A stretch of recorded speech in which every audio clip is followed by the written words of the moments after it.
दोस्तों, चलिए यूथ का कंप्यूटर वाला बुक स्टार्ट करते हैं। 40 क्वेश्चन तक हो गया था। ये फ्यूचर रिस्क टॉपिक से रिलेटेड क्वेश्चन है। आज ये ख़त्म हो जाएगा। साइबर सुरक्षा के निम्नलिखित सिद्धांतों में से कौन सा यह बताता है कि सुरक्षा तंत्र यथासंभव छोटा और सरल होना चाहिए? ये तंत्र की अर्थव्यवस्था बताता है। तंत्र की अर्थव्यवस्था यह बताती है कि सुरक्षा तंत्र को यथासंभव छोटा और सरल होना चाहिए। साइबर सुरक्षा का निम्नलिखित में से कौन सा सिद्धांत यह प्रतिबंधित करता है कि जब भी कोई वस्तु या विषय बनाया जाता है तो विशेषाधिकार कैसे शुरू किए जाते हैं? तो विशेषाधिकार फाइल सेफ डिफ़ॉल्ट्स के रूप में होता है। साइबर सुरक्षा का असफल सुरक्षित डिफ़ॉल्ट सिद्धांत यह प्रतिबंधित करता है। साइबर सुरक्षा का असफल सुरक्षित डिफ़ॉल्ट सिद्धांत यह प्रतिबंधित करता है कि जब भी कोई विषय या वस्तु बनाई जाती है तो विशेषाधिकार कैसे शुरू किए जाते हैं। ऐसे मामलों में जहां विशेषाधिकार अधिकार पहुंच या कोई अन्य सुरक्षा संबंधी विशेषता स्पष्ट रूप से प्रदान नहीं की जाती है, उसे वस्तु तक पहुंच से वंचित किया जाना चाहिए।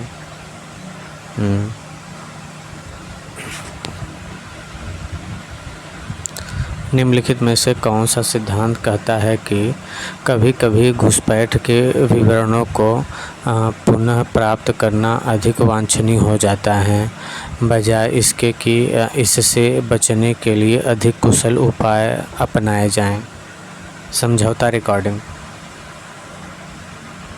निम्नलिखित में से कौन सा सिद्धांत कहता है कि कभी-कभी घुसपैठ के विवरणों को पुनः प्राप्त करना अधिक वांछनीय हो जाता है, बजाय इसके कि इससे बचने के लिए अधिक कुशल उपाय? वो है समझौता रिकॉर्डिंग। समझौता रिकॉर्डिंग नामक सिद्धांत कहता है कि कुछ मामलों में घुसपैठ के विवरण को रिकॉर्ड करना या विवरणों को पुनः प्राप्त करना अधिक फ़ायदेमंद होता है, बजाय इसके कि इससे बचने के लिए अधिक कुशल उपाय अपनाया जाए। नेटवर्क सुरक्षा विधियों में ईमेल सुरक्षा के बारे में निम्नलिखित में से कौन सा कथन सही है? उन ऐप्स को लॉक करने के लिए हार्डवेयर, सॉफ्टवेयर और सुरक्षा प्रक्रियाओं को तैनात करना। 44।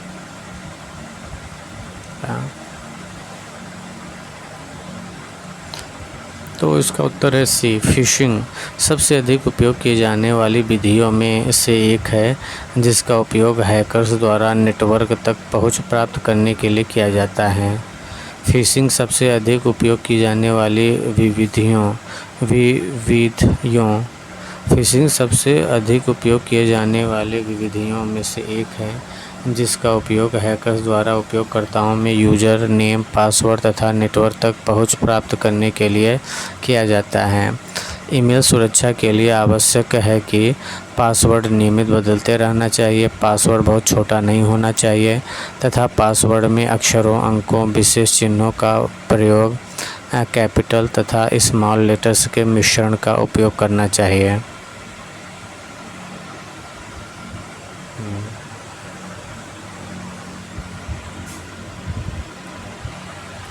तथा स्मॉल लेटर्स के मिश्रण का प्रयोग करना चाहिए। नेटवर्क सुरक्षा में VPN के बारे में निम्नलिखित में से कौन सा कथन सत्य है? ये सत्य है कि ऊपर सभी सही VPN बारे में यह एक प्रकार का उपकरण है जो सुनिश्चित करने में मदद करता है कि डिवाइस और नेटवर्क के बीच संचार सुरक्षित है। यह आमतौर पर IPS सुरक्षा और SSL सिक्योर सॉकेट लेयर पर आधारित होता है। यह आमतौर पर खुले इंटरनेट पर एक सुरक्षित इनक्रिप्टेड आभासी सुरंग बनाता है। ऊपर इसके सभी सही हैं। VPN शब्द का अर्थ वर्चुअल प्राइवेट नेटवर्क है। यह एक प्रकार का नेटवर्क सुरक्षा बढ़ाने वाला उपकरण है जिसमें नेटवर्क के कुछ उपकरणों के बीच संचार इंटरनेट के माध्यम से स्थापित किया जाता है। यह आमतौर पर IP सुरक्षा या सिक्योर सॉकेट लेयर पर आधारित होता है। यह एक सॉफ्टवेयर, प्रोग्राम या हार्डवेयर डिवाइस हो सकता है जो आमतौर पर एक सुरक्षित इनक्रिप्टेड वर्चुअल सुरंग बनाकर डिवाइस और नेटवर्क के बीच संचार को प्रमाणित करता है। आमतौर पर सॉफ्टवेयर VPN को हार्डवेयर VPN की तुलना में सबसे अधिक लागत प्रभावी तथा उपयोगकर्ताओं के अनुकूल माना जाता है।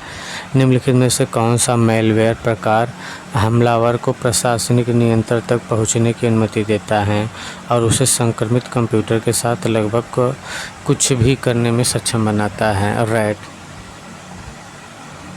रिमोट एक्सेस ट्रोजन या रिमोट एडमिनिस्ट्रेशन टूल्स संक्षिप्त रूप है। रैट जो है ना, रिमोट एक्सेस ट्रोजन या रिमोट एडमिनिस्ट्रेशन टूल्स का संक्षिप्त रूप है, जो किसी डिवाइस का संपूर्ण नियंत्रण देता है, जिसका अर्थ है कि यह लक्ष्य डिवाइस में दूरस्थ रूप से कुछ भी नियंत्रित कर सकता है या कुछ भी करने में सक्षम बनाता है। यह हमलावर को प्रशासनिक नियंत्रण की अनुमति देता है, जिससे कि उसके पास आपके डिवाइस तक भौतिक पहुंच हो। कौन सा मैलवेयर एक प्रकार हमलावर को प्रशासनिक नियंत्रण तक पहुंचने की अनुमति देता है और उसे संक्रमित कंप्यूटर के साथ लगभग कुछ भी करने में सक्षम बनाता है? वो है रैट, रिमोट एक्सेस ट्रोजन या रिमोट एडमिनिस्ट्रेशन टूल संक्षिप्त रूप है। निम्नलिखित में से कौन सा सबसे सुरक्षित लिनक्स ऑपरेटिंग सिस्टम माना जाता है, जो उपयोगकर्ताओं की जानकारी को सुरक्षित रखने के लिए गुमनामी और गुप्त विकल्प भी प्रदान करता है? वो टेल्स है। कौन सा सबसे सुरक्षित लिनक्स ऑपरेटिंग सिस्टम माना जाता है, जो उपयोगकर्ताओं की जानकारी को सुरक्षित रखने के लिए गुमनामी और गुप्त विकल्प भी रखे जाते हैं? वो टेल्स है। टेल्स एक प्रकार का लिनक्स आधारित ऑपरेटिंग सिस्टम है, जिसे दुनिया में सबसे सुरक्षित ऑपरेटिंग सिस्टम में से एक माना जाता है। यह सुनिश्चित करने के लिए उपयोगकर्ताओं की जानकारी हमेशा सुरक्षित रहे, गुमनामी और गुप्त विकल्प जैसे कई सुविधाएं भी प्रदान करता है। टेल्स ऑपरेटिंग सिस्टम का यूज़र के बीच प्रसिद्ध होने का मुख्य कारण इसका लगभग अप्राप्त होना है, जो आपकी गोपनीयता को सुरक्षित रखता है। उस हैकर का नाम जो सिपरनेट सिस्टम को तोड़ता है। Kevin Poulsen. सिपरनेट secure internet protocol router network computer network की एक प्रणाली है, इसका उपयोग रक्षा विभाग और राज्य विभाग द्वारा वर्गीकृत जानकारी साझा करने, प्रसारित करने, संग्रहित करने के लिए किया जाता है। प्रणाली को तोड़ने वाले हैकर का नाम केविन पाल्सन है। केविन पाल्सन एक अमेरिकी हैकर हैं। फ्यूचर स्किल पोर्टल किसके द्वारा लॉन्च किया गया है? फ्यूचर स्किल पोर्टल नासकॉम द्वारा। फ्यूचर स्किल्स प्रशिक्षण के माध्यम से उद्योग जगत और रोज़गार को बढ़ाने में सहायता मिल सकती है, जिसके लिए NASS.com national association of software and service companies ने एक महत्वपूर्ण भूमिका निभाते हुए 19 फरवरी 2018 को फ्यूचर स्किल रिपोर्ट प्रारंभ किया है। फ्यूचर स्किल पोर्टल किसके द्वारा लॉन्च किया गया है? नासकॉम द्वारा। NASSCOM national association of software and service companies महत्वपूर्ण भूमिका निभाते 19 फरवरी 2018 को फ्यूचर स्किल पोर्टल प्रारंभ किया गया। क्लाउड कंप्यूटिंग क्या है?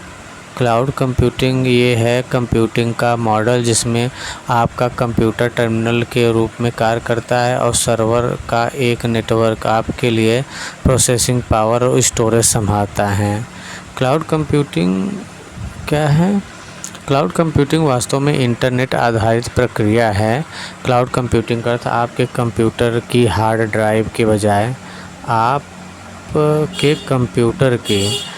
ड्राइव के बजाय इंटरनेट पर डाटा और प्रोग्राम को स्टोर व एक्सेस करना है। मतलब क्लाउड में अंतरिक्ष में अपने डाटा को स्टोर कर दीजिए। यहाँ अंतरिक्ष मतलब इंटरनेट पर जब आप अपने डाटा को इंटरनेट पर स्टोर कर देते हैं तो वो क्लाउड कहलाता है। क्लाउड मतलब आप अपने डाटा को इंटरनेट पर स्टोर कर सकते हैं। आप अपने कंप्यूटर की हार्ड ड्राइव के बजाय इंटरनेट पर डाटा और प्रोग्राम को स्टोर और एक्सेस करना है। यह कंप्यूटिंग का मॉडल है जिसमें आपका कंप्यूटर टर्मिनल के रूप में कार्य करता है। यह कंप्यूटिंग का मॉडल है जिसमें आपका कंप्यूटर टर्मिनल के रूप में कार्य करता है और सर्वर का एक नेटवर्क आपके लिए प्रोसेसिंग पावर और स्टोरेज संभालता है। यह कंप्यूटिंग का एक मॉडल है ना, कंप्यूटिंग का मॉडल है क्लाउड कंप्यूटिंग। कंप्यूटिंग का एक मॉडल है जिसमें आपका कंप्यूटर टर्मिनल के रूप में कार्य करता है और सर्वर का एक नेटवर्क आपके लिए प्रोसेसिंग पावर और स्टोरेज संभालता है।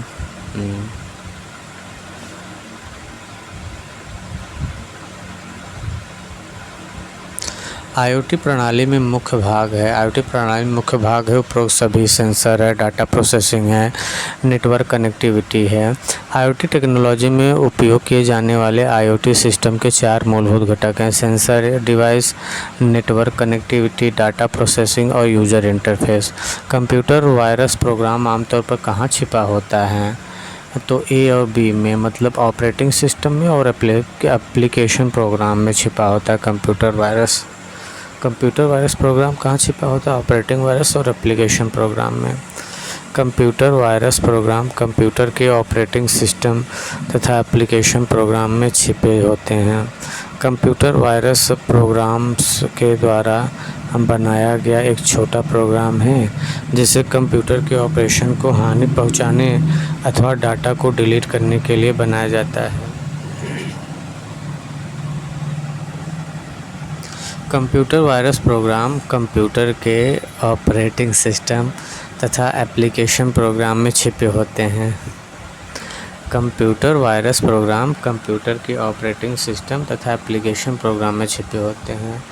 कंप्यूटर वायरस प्रोग्राम्स के द्वारा बनाया गया एक छोटा प्रोग्राम जिसे कंप्यूटर के ऑपरेशन को हानि पहुंचाने अथवा डाटा को डिलीट करने के लिए बनाया जाता है। ब्लॉकचेन क्या है? ब्लॉकचेन बड़ा डिस्ट्रीब्यूटेड P2P नेटवर्क है। ब्लॉकचेन बड़ा डिस्ट्रीब्यूटेड P2P नेटवर्क है। ब्लॉकचेन तकनीक एक ऐसी संरचना है जो कई डाटाबेस में जनता के ब्लॉक रिकॉर्ड के रूप में जानी जाती है, जिसे पीयर टू पीयर नोड्स के माध्यम से जुड़े नेटवर्क में चेन के रूप में जाना जाता है। ब्लॉकचेन बड़ा डिस्ट्रीब्यूटेड P2P नेटवर्क है। ब्लॉकचेन तकनीक एक ऐसी संरचना है जो कई डाटाबेस में जनता के ब्लॉक रिकॉर्ड के रूप में जानी जाती है, जिसे peer to peer P2P nodes के माध्यम से जुड़े नेटवर्क में चेन के रूप में जाना जाता है।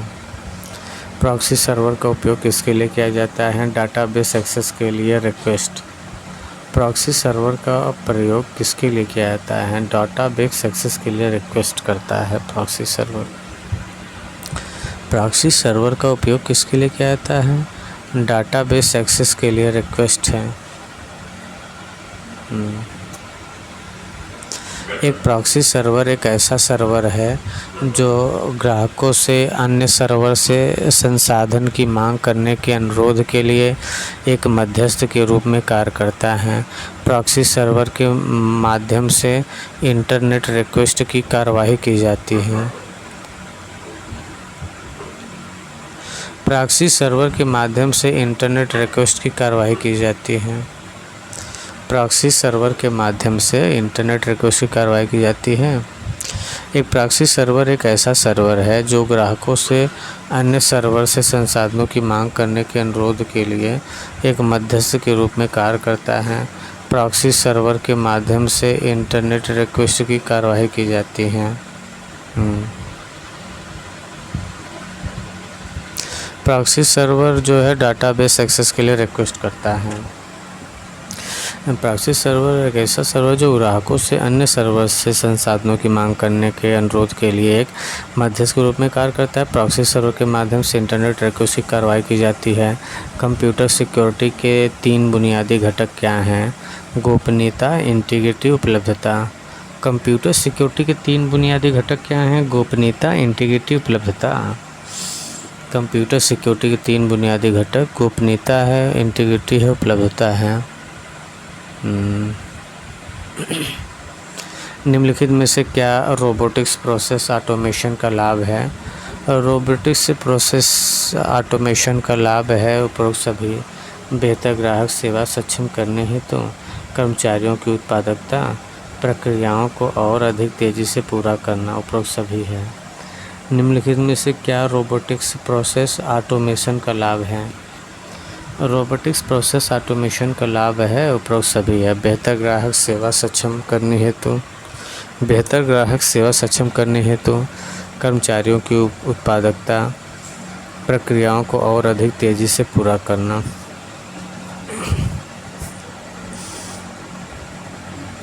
रोबोटिक्स प्रोसेस ऑटोमेशन का उपयोग करने पर कर्मचारियों की संख्या को कम किया जा सकता है। रोबोटिक्स प्रोसेस ऑटोमेशन का उपयोग करने पर कर्मचारियों की संख्या को कम किया जा सकता है, जिससे पैसे की बचत होती है। RPA का उपयोग कर कार्यों की तेज़ी से और बेहतर रूप से संपन्न किया जाता है, जिससे कस्टमर एक्सपीरियंस बेहतर होता है या प्रक्रियाओं को और अधिक तेज़ी से पूरा करता है। रोबोटिक्स प्रोसेस ऑटोमेशन क्या है? बेहतर ग्राहक सेवा सक्षम बनाने हेतु कर्मचारियों की उत्पादकता प्रक्रियाओं और अधिक तेज़ी से पूरा करना, ये सब है। मोबाइल सोशल नेटवर्क कौन सा है? तो सभी हैं, फेसबुक, ट्विटर, इंस्टाग्राम सभी हैं। इंटरनेट पर सुरक्षित electronic data interchange EDI transmission के लिए उपयोग किया जाता है HTTP।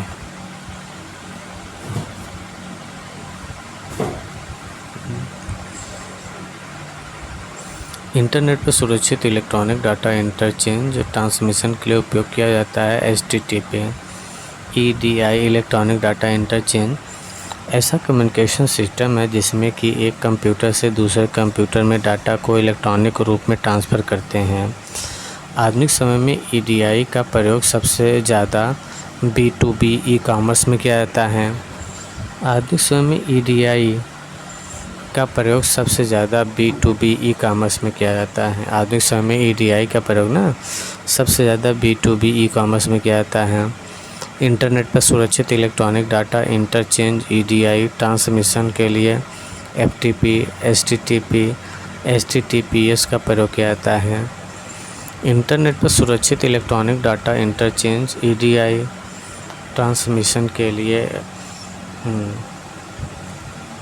इंटरनेट पर सुरक्षित electronic data interchange EDI transmission के लिए FTP, HTTP, HTTPS का प्रयोग किया जाता है।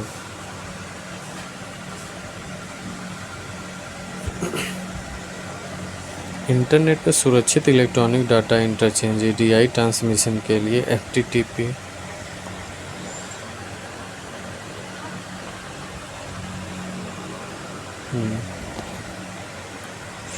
इंटरनेट पर सुरक्षित electronic data interchange EDI transmission के लिए FTP, HTTP, HTTPS का उपयोग किया जाता है।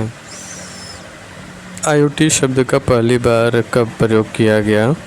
तो 1999 में IoT शब्द का पहली बार प्रयोग किया गया। IoT इंटरनेट ऑफ थिंग्स शब्द का प्रयोग पहली बार 1999 में किया गया था। यह इंटरनेट की अवधारणा को विस्तृत करता है। IoT विभिन्न सेंसर युक्त इलेक्ट्रॉनिक डिवाइसेस का कनेक्शन है। IoT क्या है? IIoT क्या है? IIoT industrial internet of things है। IIoT क्या है? इंडस्ट्रियल इंटरनेट ऑफ थिंग्स है IIoT। IIoT का पूरा नाम इंडस्ट्रियल इंटरनेट ऑफ थिंग्स है। इसका प्रयोग मशीनों को बनाने के लिए सेंसर, सॉफ्टवेयर, डिवाइसेस और बड़े डाटा एनालिटिक्स के साथ डाटा कलेक्शन, एक्सचेंज एवं एनालाइज में बहुत उपयोगी है। यह इंडस्ट्रियल इंजीनियरिंग को मजबूत बनाने में बड़ा योगदान दे रहा है। यह इंडस्ट्रियल इंजीनियरिंग को मजबूत बनाने में बड़ा योगदान दे रहा है।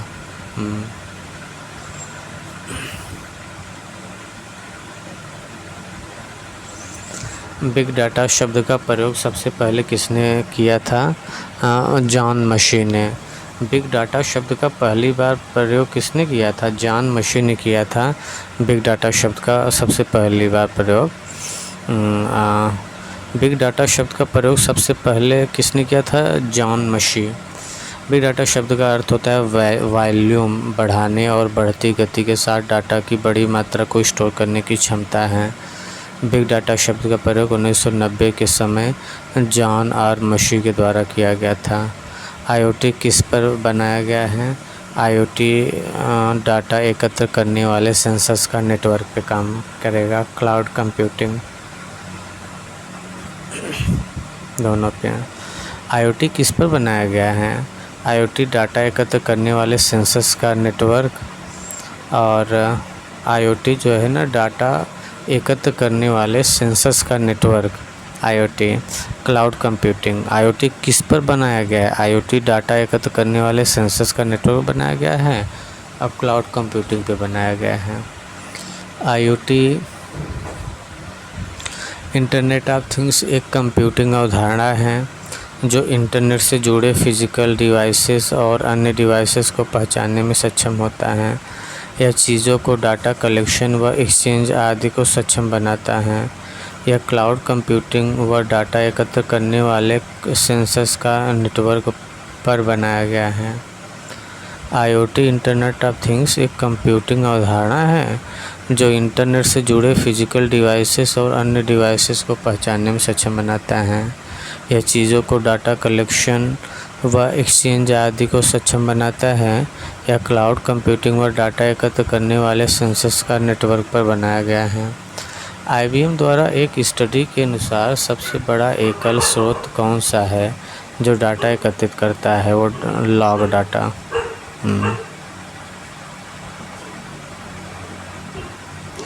IBM द्वारा एक स्टडी के अनुसार सबसे बड़ा एकल स्रोत कौन सा है जो डाटा एकत्रित करता है? वो लॉग डाटा।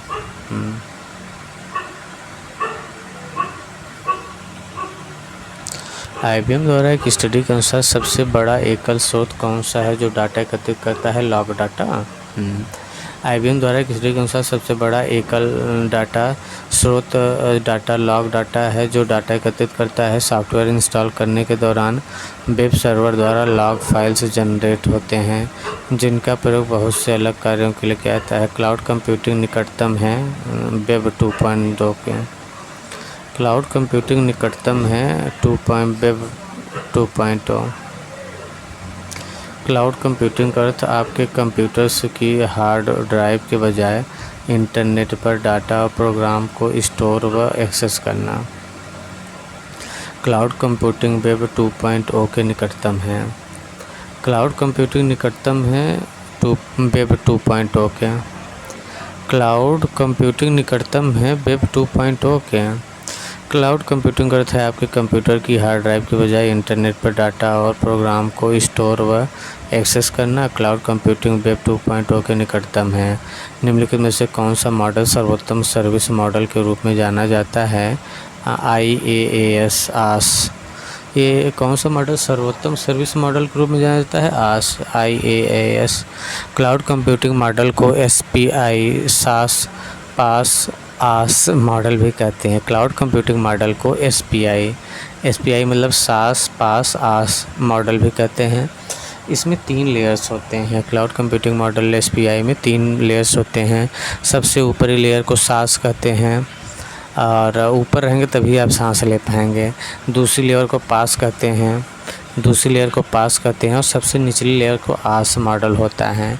इसमें आस मॉडल IaaS सर्विस मॉडल को सर्वोत्तम मॉडल माना जाता है। आस मॉडल का पूरा नाम इंफ्रास्ट्रक्चर एज ए सर्विसेज है। आस का पूरा नाम इंफ्रास्ट्रक्चर एज ए सर्विसेज है। यह एक ऐसा सर्विस मॉडल है जिसमें कस्टमर को क्लाउड वातावरण में हार्डवेयर, नेटवर्किंग तथा स्टोरेज सर्विसेज उपलब्ध कराई जाती हैं।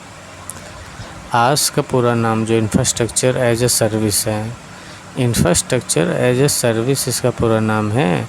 यह एक ऐसा सर्विस मॉडल है जिसमें कस्टमर को क्लाउड वातावरण में हार्डवेयर, नेटवर्किंग तथा स्टोरेज सर्विस उपलब्ध कराई जाती हैं। यह एक ऐसा सर्विस मॉडल है जिसमें कस्टमर को क्लाउड वातावरण में हार्डवेयर, नेटवर्किंग तथा स्टोरेज सर्विसेज उपलब्ध कराई जाती हैं।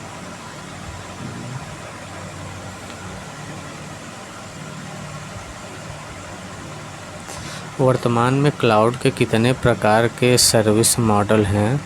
वर्तमान में क्लाउड के 3 प्रकार के सर्विस मॉडल हैं। वर्तमान में क्लाउड के 3 प्रकार के सर्विस मॉडल हैं। वर्तमान में 3 प्रकार के सर्विस मॉडल हैं क्लाउड के: SaaS, software as a service; PaaS, platform as a service; IaaS, infrastructure infrastructure as a service. वर्तमान में क्लाउड के 3 प्रकार के सर्विस मॉडल हैं: SaaS, software as a service; PaaS, platform as a service; और IaaS infrastructure as a service, ये वर्तमान में क्लाउड के प्रकार हैं। वीआर का सबसे सस्ता प्रकार क्या है? सिमुलेशन पर आधारित है। वीआर का सबसे सस्ता प्रकार क्या है? सिमुलेशन पर आधारित है वीआर। वीआर मतलब वर्चुअल रियलिटी। वर्चुअल रियलिटी का सबसे सस्ता प्रकार क्या है? सिमुलेशन पर आधारित। वीआर मतलब वर्चुअल रियलिटी एक प्रकार का ऐसा अनुभव है जिसे केवल कंप्यूटर और हार्डवेयर की सहायता से अनुभव किया जाता है। सिमुलेशन पर आधारित वीआर सबसे सस्ता प्रकार है। सिमुलेशन पर आधारित वीआर सबसे सस्ता प्रकार है। आर्टिफिशियल इंटेलिजेंस का जनक किसे कहा जाता है? जॉन मैकार्थी को आर्टिफिशियल इंटेलिजेंस का जनक जॉन मैकार्थी। आर्टिफिशियल इंटेलिजेंस के जनक जॉन मैकार्थी। 1950 के दशक में जॉन मैकार्थी ने आर्टिफिशियल इंटेलिजेंस का वर्णन किया है। आर्टिफिशियल इंटेलिजेंस कंप्यूटर विज्ञान का वह क्षेत्र है जो इंटेलिजेंट मशीनों के निर्माण पर जोर देता है, जो मनुष्यों की तरह कार्य करता है तथा प्रतिक्रिया करते हैं। आर्टिफिशियल इंटेलिजेंस के जनक जॉन मैकार्थी हैं और 1950 के दशक में जॉन मैकार्थी ने आर्टिफिशियल इंटेलिजेंस का वर्णन किया है। आर्टिफिशियल इंटेलिजेंस कंप्यूटर विज्ञान का वह क्षेत्र है जो इंटेलिजेंट मशीनों के निर्माण पर जोर देता है, जो मनुष्यों की तरह कार्य करता है तथा प्रतिक्रिया करते हैं।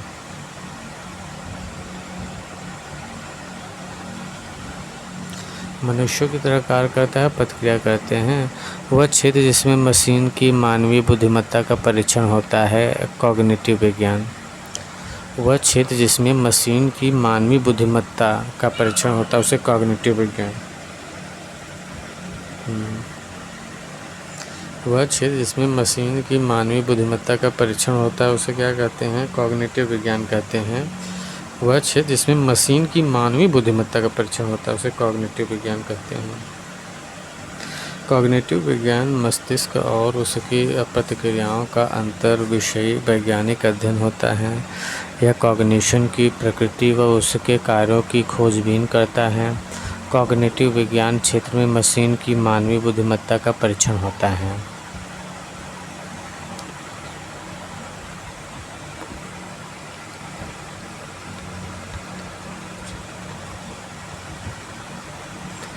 कॉग्निटिव विज्ञान क्षेत्र में मशीन की मानवीय बुद्धिमत्ता का परीक्षण होता है। कॉग्निटिव विज्ञान क्षेत्र में मशीन की मानवीय बुद्धिमत्ता का परीक्षण होता है। कॉग्निटिव विज्ञान क्षेत्र में मशीन की मानवीय बुद्धिमत्ता का परीक्षण होता है। कॉग्निटिव विज्ञान क्षेत्र में कॉग्निटिव विज्ञान क्षेत्र में मशीन की मानवीय बुद्धिमत्ता का परीक्षण होता है। कॉग्निटिव विज्ञान क्षेत्र में मशीन की मानवीय बुद्धिमत्ता का परीक्षण होता है। एक आवश्यक क्षेत्र जो आर्टिफिशियल इंटेलिजेंस का रिसर्च का केंद्र है, नॉलेज इंजीनियरिंग। एक आवश्यक क्षेत्र जो आर्टिफिशियल इंटेलिजेंस का रिसर्च का केंद्र है और knowledge engineering. Knowledge engineering computer विज्ञान का वह क्षेत्र है जो विशेषज्ञ प्रणालियों के विकास से संबंधित है। जटिल समस्याओं को हल करने के लिए विशेषज्ञ कंप्यूटर सिस्टम में विशेषज्ञ ह्यूमन नॉलेज और विशेषज्ञता को एकीकृत करता है। Knowledge engineering artificial intelligence research का केंद्र है। नॉलेज इंजीनियरिंग कंप्यूटर विज्ञान का वह क्षेत्र है जो विशेषज्ञ प्रणालियों के विकास से संबंधित है तथा जटिल समस्याओं को हल करने के लिए विशेषज्ञ कंप्यूटर सिस्टम में विशेषज्ञ ह्यूमन नॉलेज और विशेषज्ञता को एकीकृत करता है। Knowledge engineering artificial intelligence research का केंद्र है। एक आवश्यक क्षेत्र में आर्टिफिशियल इंटेलिजेंस रिसर्च का केंद्र है नॉलेज इंजीनियरिंग का। फायरवॉल प्रकार है। फायरवॉल प्रकार है किसका? फायरवॉल तो फायरवॉल प्रकार है ना, ये सुरक्षा चेतावनी। वायरस फायरवॉल प्रकार है, फवाम का सुरक्षा चेतावनी है। फायरवॉल नेटवर्क सुरक्षा के लिए प्रयुक्त हार्डवेयर तथा सॉफ्टवेयर का समूह है जो किसी संस्था के कंप्यूटर नेटवर्क पर आने जाने वाले सूचनाओं पर नज़र रखता है। फायरवॉल क्या है? नेटवर्क सुरक्षा के लिए प्रयुक्त हार्डवेयर तथा सॉफ्टवेयर समूह है जो किसी संस्था के कंप्यूटर नेटवर्क पर आने जाने वाले सूचनाओं पर नज़र रखता है। वायरस होते हैं, वायरस मानव निर्मित होते हैं। वायरस वायरस मानव निर्मित कंप्यूटर का एक छोटा अवैध प्रोग्राम है जिसके सक्रिय होते ही सॉफ्टवेयर तथा सूचनाओं को नष्ट करने लगता है। जब कोई हैकर किसी नेटवर्क में प्रवेश करता है तो यह एक नेटवर्क सिक्योरिटी समस्या है। जब कोई हैकर किसी नेटवर्क में प्रवेश करता है तो यह एक नेटवर्क सिक्योरिटी समस्या है। जब कोई हैकर किसी नेटवर्क में प्रवेश करता है तो यह एक नेटवर्क सिक्योरिटी समस्या है। नेटवर्क से जुड़कर अपनी ज़रूरतों के लिए किसी व्यक्ति द्वारा कंप्यूटर का गलत इस्तेमाल करना हैकिंग कहलाता है। हैकर द्वारा किसी नेटवर्क में प्रवेश करना नेटवर्क की सिक्योरिटी से संबंधित समस्या है। नेटवर्क से जुड़कर अपनी ज़रूरतों के लिए किसी व्यक्ति द्वारा कंप्यूटरों का गलत इस्तेमाल करना हैकिंग कहलाता है। हैकर द्वारा किसी नेटवर्क में प्रवेश करना नेटवर्क की सिक्योरिटी से संबंधित समस्या है। इंटरनेट पर यूज़र एक्टिविटी पर नज़र रखता है। ये जो स्पाईवेयर है ना, इंटरनेट पर यूज़र एक्टिविटी पर नज़र रखता है और किसी अन्य व्यक्तियों के लिए पृष्ठभूमि में उस इंफॉर्मेशन को प्रसारित करता है। 3D में कुछ बनाते समय सबसे पहले क्या विचार करना चाहिए? साइज।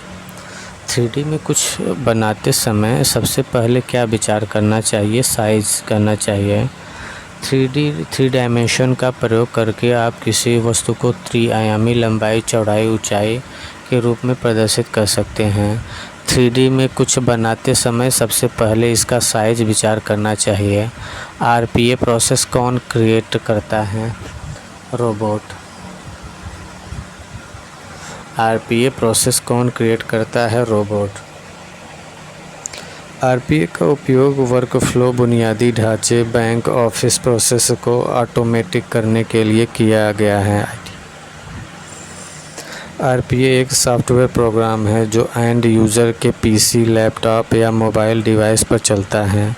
यह आदेशों का एक क्रम है जो बॉट्स द्वारा व्यावसायिक नियमों के कुछ निर्धारित सेट के तहत एग्जीक्यूट किया जाता है। RPA का उपयोग वर्कफ्लो, बुनियादी ढांचे, बैंक ऑफिस प्रोसेस को ऑटोमेटिक करने के लिए किया जाता है। RPA प्रोसेस कौन क्रिएट करता है? रोबोट। RPA प्रोसेस कौन क्रिएट करता है? रोबोट करता है। RPA का उपयोग वर्कफ्लो, बुनियादी ढांचा, बैंक ऑफिस प्रोसेस को ऑटोमेटिक करने के लिए किया जाता है। RPA का सॉफ्टवेयर प्रोग्राम है। RPA क्या है? सॉफ्टवेयर प्रोग्राम है जो एंड यूज़र के PC, लैपटॉप या मोबाइल डिवाइस पर चलता है। यह आदेशों का एक क्रम है जो बॉट्स द्वारा व्यावसायिक नियमों के कुछ निर्धारित सेट के तहत एग्जीक्यूट किया जाता है। यह आदेशों का एक क्रम है जो बॉट्स द्वारा व्यावसायिक नियमों के कुछ निर्धारित सेट के तहत एग्जीक्यूट किया जाता है। Thank you for today. आज पूरा कंप्यूटर ख़त्म हो गया जो यूथ YCT में दिया हुआ है। Thank you for